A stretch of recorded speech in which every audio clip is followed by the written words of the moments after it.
Hello and welcome to a new episode of Coptic Las. In today's lecture, I want to take some time and answer some vowel rules that came up from the last vowel rules lecture. And so specifically, I'm going to be talking about two things. One, repeating vowels, specifically the iota, because it can get a little confusing with iota being sometimes an I, sometimes a Y. So how do you know if it will be an I or a Y if you have repeating iotas? Because remember, iota is a Y if it's preceded or followed by a vowel. So in this case, you got two vowels next to each other, but you have to apply the repeating vowel rules. So how can you reconciliate those two rules? Repeating vowels and also what you know about iota. And so there are two examples here that will help us understand how we'll go about if it's an I or a Y for each of those iotas. Second, we talked about another rule. When you have omicron and epsilon followed by a vowel, you add this W sound in between. And so that happens with all the vowels. Two of concerns to us are the omicron and epsilon followed by iota, and the omicron and epsilon followed by an omega. So those are very special cases, and the reason why they are is because they are a little tricky, and I give you like two words in the worksheets, those two words, and they are a little tricky. So I want to take some time right now and cover where the tricky parts are and how do you deal with it. So let's get started. First, repeating vowels with iota. So if you remember from last time, we talked whenever we have repeating vowels, we know there will be a dash between the vowels that are repeating. So I always start with the easy thing first. Right off the bat, I know there will be a dash here and a dash here. At least one dash. We know that for sure. Now, once we get the dash taken care of, we do the following. We split the word into two words, and we split it at where the iota occurs. So remember, the dash goes between the two iotas.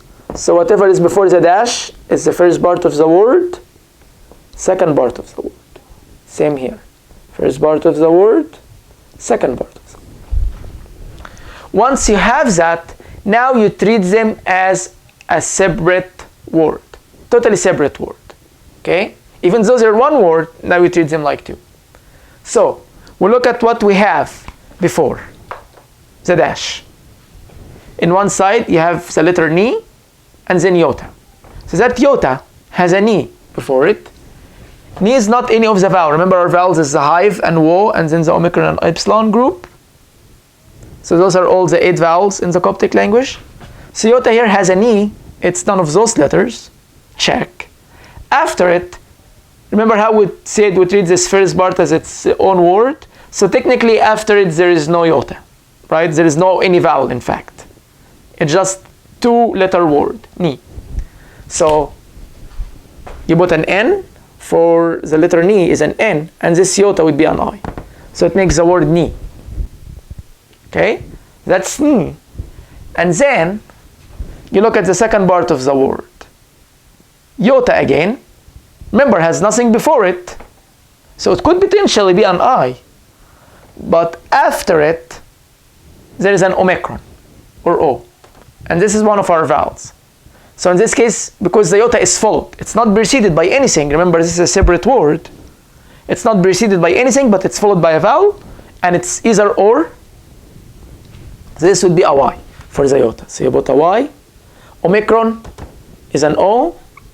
This letter is called T in Coptic. We're going to eventually learn it when we learn a lot of consonants first. We'll eventually get to learn it. But just know that this is TI. And I didn't expect you to know that for the worksheet. So you put the whole word together, ni-yoti. Ni-yoti. In case you're wondering what that word means, you're not required to memorize it or understand Coptic grammar yet. But yoti is a plural noun. And if you have a plural noun and you want to put an article before it, like the kids, the children, the boys, the girls, right? All of those are plural. And you want to put a za before it. In English, it's easy, just put a za. In Coptic, za is different for each form of a word. If it's singular, if it's masculine, if it's feminine, if it's plural. So you don't need to worry about all that complicated stuff. It's way beyond anything we're going to learn in this course. But just for fun, yoti is a plural noun. for fathers. Like when you say church fathers, for example. So if it says the fathers, that would be ni yoti. So ni is the for plural, in this case fathers. So ni yoti is the fathers. Okay? Now this one, same idea. You treat this as a separate word. This is a second word. So it's one word, but you split it into two. So this first part is ni. If the iota has a ni before it, and after it there is nothing, because this word is just made up of two letters.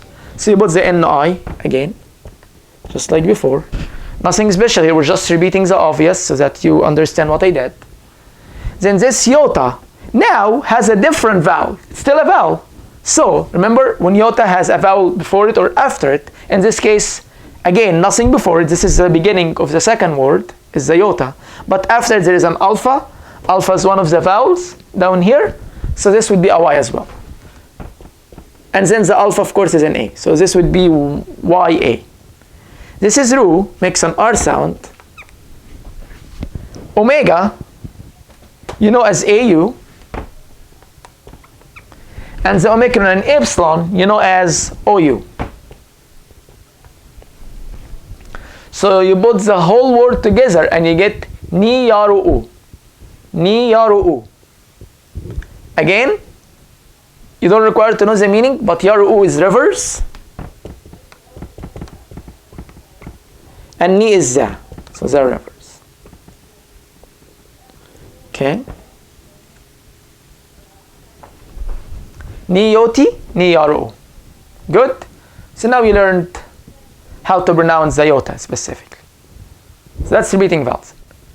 So in the first part of this lecture, we covered the repeating vowels for the iota. In the second part of the lecture now, I'm going to cover the omicron and epsilon, then there is a vowel. Remember, we said whenever you have omicron and epsilon followed by vowel, what happened is there will be a W sound in between. It's kind of like an unwritten rule. You just like find yourself having a W sound as you pronounce it. And so this is the case here. But with those two, I gave you a couple of tricky words for them. And so I want to take time, not specifically concerning the rule, as much as the words that I used as an example. But it's kind of like a combination of both. So it will all make sense in a bit. Okay? I'm going to start with this one because it's easier. Like the omicron, an epsilon, and then an omega. This one. Okay? I'm going to start with this first because this is the easier of the two. So, I know for sure there will be a W sound in between. Because omicron and epsilon followed by omega, which is one of the vowels. So check. I know I'm going to put a W somewhere in between. Before it, omicron and epsilon makes OU. After it, omega is AU. This makes OO.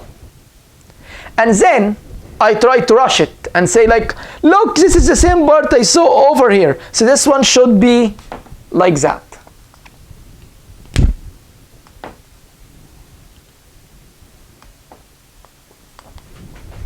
And to your surprise and to your demise and disappointment, you're wrong. Why? Here, omega is AU. That is true. However, if you have omega and then iota next to each other, and after it, after the omega and iota combo, comes a consonant. In this case, ni is a consonant. So you have omega and iota in a consonant, then that omega and iota combo no longer becomes the AU for the omega, and then you try to figure out what the iota is. No, you forget about all of that. You just treat the two as a combination that makes OI. And you forget everything we learned about iota. Just for this exception. Okay, so OI. And then this is ni, we've seen before here. So this part should be very straightforward. Let me put the OI in different color first so we can distinguish it. So hopefully you'll see the difference in color. So I can put this as OI. And that leaves me with N. And this last one, iota. Now you start worrying about the iota rules. Before it there is no vowel, after it there is nothing, which means there is no vowel. So this would be an I. This would be O-oini. So the tricky thing about the worksheet is that this part was O-o, but this one is O-oi. and then ni. So it doesn't have to be the same. You have to be really careful with what you have and need to remember all the vowel rules. And eventually, as you read more Coptic words, it will just become second nature to you, and you will not have to think about the rules that much. But it just takes some practice and lots of reading, which we'll have a lot of as we go through the lectures. So no worries, rest assured, you would eventually know those rules and you wouldn't have to think about them. But it takes some time. Okay? Next one. This one was another tricky one. And so you have the Omicron epsilon, which makes an OU sound. Then, again, I said there will always be a W. And then someone gets really smart on me and tell me, Fadi, I have a iota here. That iota has a vowel before it. So this iota is a Y. So I do this. And I say it's OE. Or another smart person could come and tell me, OU and W, that's all right. We all agree here. But because we added a W sound, now it's no longer the vowel sound that's before it. And therefore, you should treat it as an I.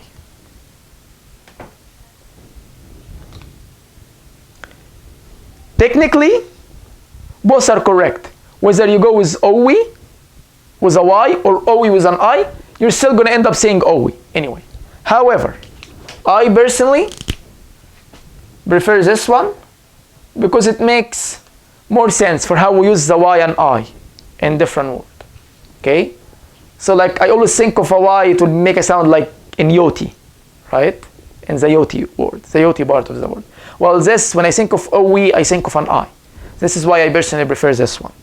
So, what I would tell you to do, I do not count it wrong if you put a Y. By all means, go ahead, just find whatever is easier for you. But I personally prefer this one. So I just ignore like whenever I see this combo, I think OE. And then I write it OUWI. Once I see this, I forget everything about all the rules. This is just its own rule. You see these three letters, Omicron, Epsilon, then iota, you automatically put OUWI. Okay?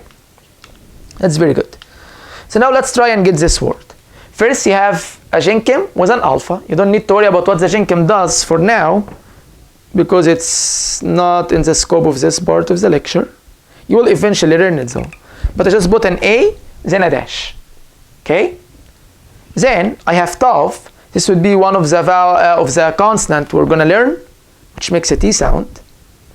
Then I automatically recognize repeating vowels. So I know there will be a dash. So I go ahead and put my dash. Remember the repeating vowels from last time? And now, I know those are two O's, so I know there will be an O before the dash, and an O after, because O is always O. So I covered all of that. Now we have this part, Omicron and Epsilon, right? So if Omicron, there is an Epsilon after it. This is OU. So you add the U, right? So we already covered, and then you add the U. So A2, and then you look at the iota, and if you remember, when you see those three letters, you forget about all the rules. You would just put the W, of course, and then I.